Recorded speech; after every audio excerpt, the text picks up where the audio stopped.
back with another job, and we've got a few things to do. This is a loosely Land Rover related job. In the roof box of the 6-wheel drive Land Rover, which is outside this window here, we have a 4G modem, and it has both 5G or 5.8 and 2.4 gig Wi-Fi on it. Recently the 2.4 gig Wi-Fi stopped working. I found out that the cables were damaged. That's some stuff's been floating around in the box. When it got put in, it was done a little haphazardly. The magnets on these antennas are also not in the greatest of condition. I do have a spare set of antennas like this somewhere. Don't know where they are, but we need to talk about wavelengths and whatnot. The wavelength of 2.4 gigahertz off the top of my memory is about 12.5 millimeters, something like that. When you run coax, every multiple of the wavelength that you run up the coax, you get loss. Just the way things work. Now, there is also the standing wave ratio, the SWR. I don't have any way to test 2.4 gigahertz SWR. I'd have to take these in. And these use a fancy little push connector, which I forget the name of. I think it's an SMB. I'm not sure. I'd have to look it up again. In any case, we plan to shorten these cables right up to minimize the loss and also minimize the length of cable that is rolled up in the bottom of the roof box where this modem resides. And hopefully this thing will work a little better. Okay, bear with me, I'm a little tired. I've just spent a week in the city and I'm a bit run down. First thing we want to do is do some continuity tests before we chop cables. We want to untangle this mess. Let's work on one at a time. Let's untangle this. Alright, it's our cables untangled. Let's take a look here. We're going to unscrew our antenna. Ultimately, I'd like to use shorter antennas for this. I probably do have some tuned ones somewhere, and I could probably invent something. Doesn't really matter. So we have continuity here. We have continuity to ground. Check the pin in the middle here. And we have continuity to the other side. Do we have a short circuit across the two? Is the more likely thing when you get a crushed cable. Let's have a look here. We don't appear to have short circuit between the two. So the cable's probably still reasonably good. Okay, we're going to start with the one that's got the missing magnet. I think that magnet's up there somewhere. Doesn't really matter, there's not much magnetic stuff to stick it to up there anyway. But for the moment, we're going to do this.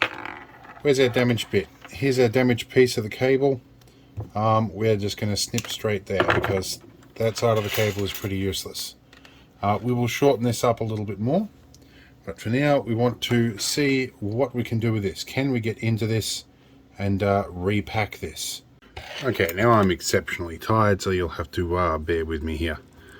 Can I get a spudger in here and lever this base cap off, I wonder?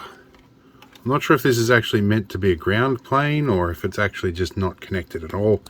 I guess we're going to find out. It is moving. It's a good sign.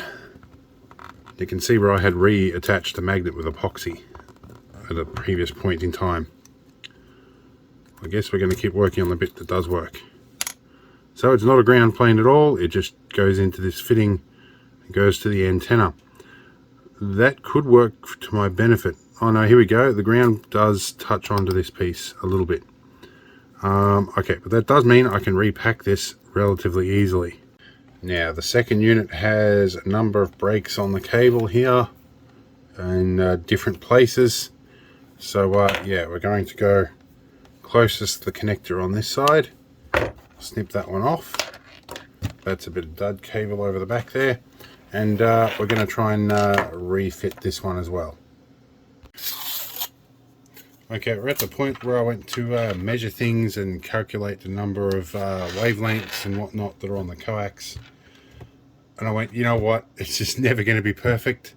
So we're just going to work with it. Because as soon as I chop that coax to length, and then I start doing a termination on here, wavelength is so short that everything I do is going to mess it up. So we're just going to eyeball it and hope for the best. The only thing I am going to do is chop these to the same length.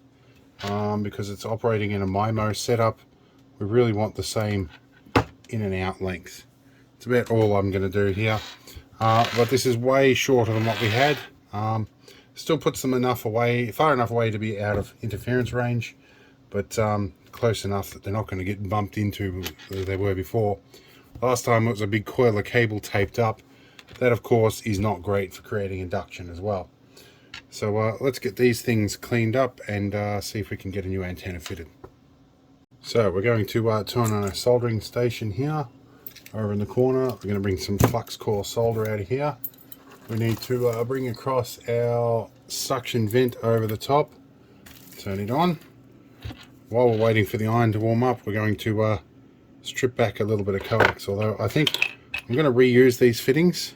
So I think at this point, now is the time to thread them back onto the end of the coax. Before we trim everything, it'll make life way easier. I'll thread you back in there. And we're going to get it far enough down that it's not in my way and trim off a little bit of this stuff. I'm going to go back a bit here, so I've got a bit of extra shielding, and I have inadvertently taken the inner shielding off with the outer. That's not a great idea, so we're going to trim that back to the same length as the other one again. And now I've got little copper strands everywhere.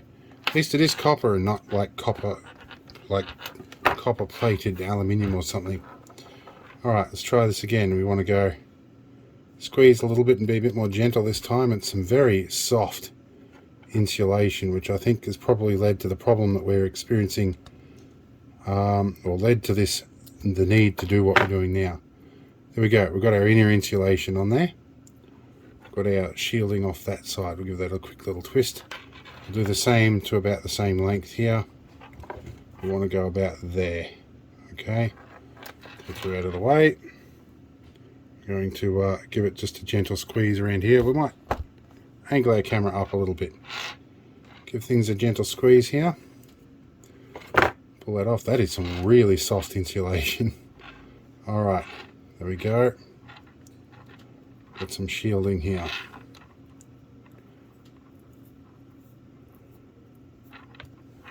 There we go. Now, the amount of cable they had exposed on the end of this bothers me. That tells me that let's measure that up actually. There's my ruler here. So that is, well, more than 12.5 millimeters. So if you were to trim that to about that length there, that is like a single, it's basically a straight stick antenna, they call it. So it's more or less what you'd expect to see in an antenna. So we'll worry about that in a minute. We need to get these guys. I'm going to get some pliers here. My soldering iron's up to temperature. We are going to tin the end here a little bit. When I'm tired, I do get the shakes. Let's change our camera angle slightly. Here's a better camera angle of what's going on. We will need to add a bit of fresh solder to the end of these,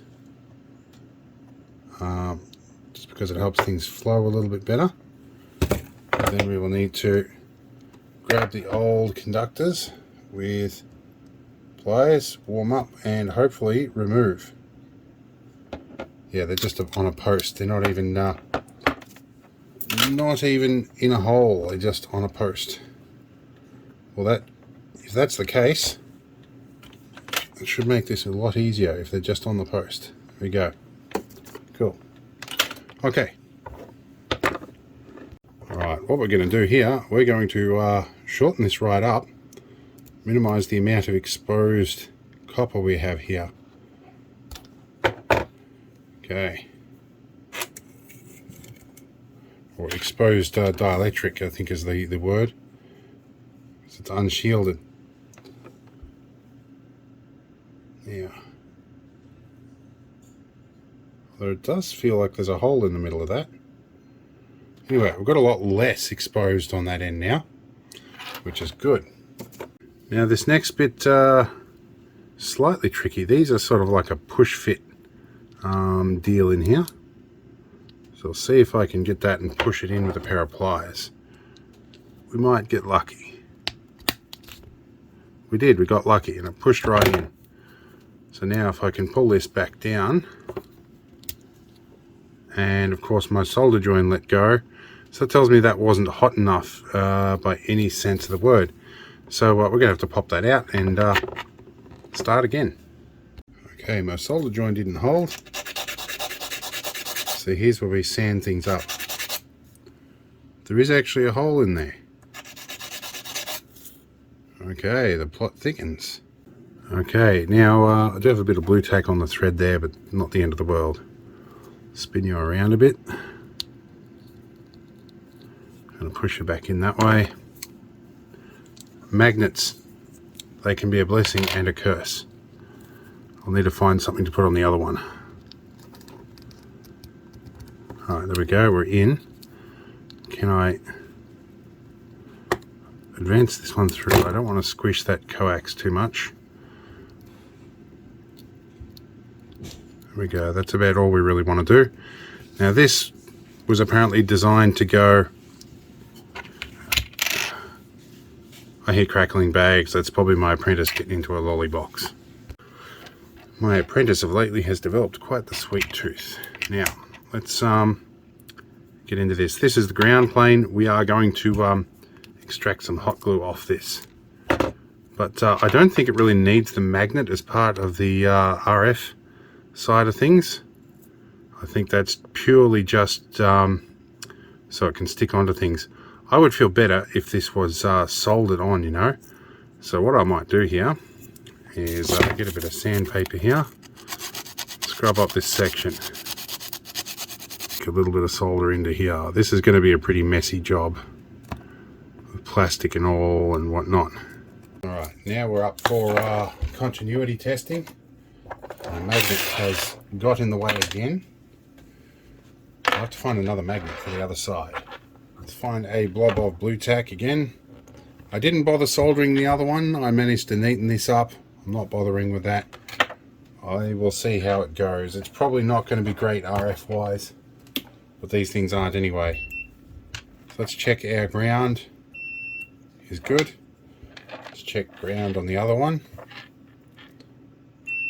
Okay, ground is good. Do we have a short between inner and outer? No inner and outer short. Is good. Let's check our center conductor to the antenna base. Center conductor to the antenna base. That will pull up when I put the antenna on there. Let's do the other one. Okay, we're good. So I have continuity at least. That's no guarantee of RF properties working. What we're going to do here is screw on a thread and pull up until it pulls that threaded section all the way in. That's good. So now that we're done, that should work there. I'll give this a bit of contact cleaner, try and maintain good continuity and get rid of some of the blue tack that's still stuck on there. Okay, so blue tack fortunately comes off pretty well. That was a bit stiff to put in there, so it suggests there's blue tack on there. None appears to have got up the thread, so a bit of contact cleaner in here.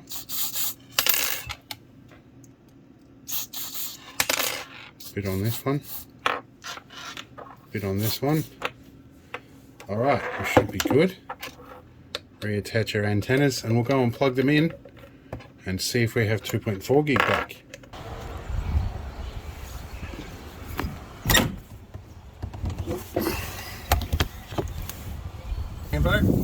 I haven't got the key lock in this for that very reason.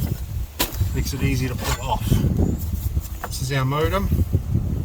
They're our 3.4G connectors.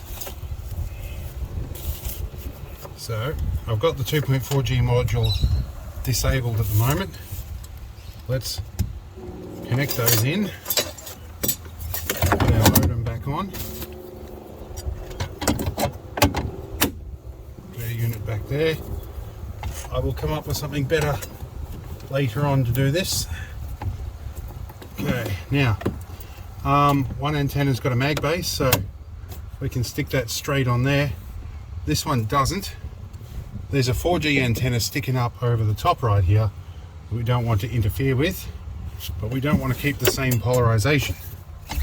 So for the time being, I have a big blob of blue tack until we find another magnet, but that can probably stick up in there. No? We've got to find a good spot for this somewhere. I don't want to put parallel to that antenna. We want to go somewhere productive, so I guess, you know what, we'll go that way. Probably not the best position, we will work the rest out later. We'll tuck our lead up there.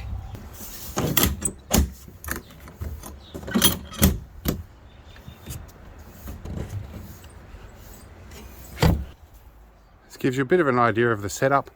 There's a 4G antenna hanging out here, the box is in there, and another 4G here because it's a MIMO modem, and we have about 700 watts of solar panel on the roof.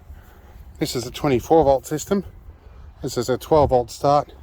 The rear module is 24, and then we have a 24 to 12 volt converter in there that feeds power up into the roof box there. Alright, over 2.4 we're getting a pretty flat setup at the moment, about as fast as it'll go. Now the next problem I've got is, despite the fact that I have encryption set up and a password and everything, it's allowing 2.4G access as open. It's not enabling the encryption. So that's going to take a while to do it. We do normally get a lot faster over the 5G connection. I'll test that in just a second.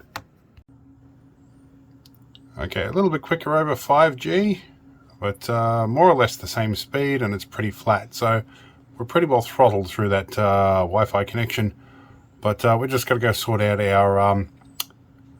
oh, there's an ad getting through. I'm going to have to figure that out. In any case, so let's go work out our encryption problem. Alright, so I'm still mucking around with the encryption side of things. I'm at the point of mucking around with firmware. At this point it's going to take forever, but we are able to connect with 2.4G, which is good. That's what we wanted, or 2.4 gigahertz. It gets confusing when we're talking about mobile networks in third, fourth and fifth generation. It's not 2.4 and 5.8 gigahertz. Easy to get confused between the two, but in any case, our repair worked. We're going to leave it here. We'll come back with some other stuff later on. In any case, I hope it was interesting, probably a fairly quick one. We'll be back with something else soon.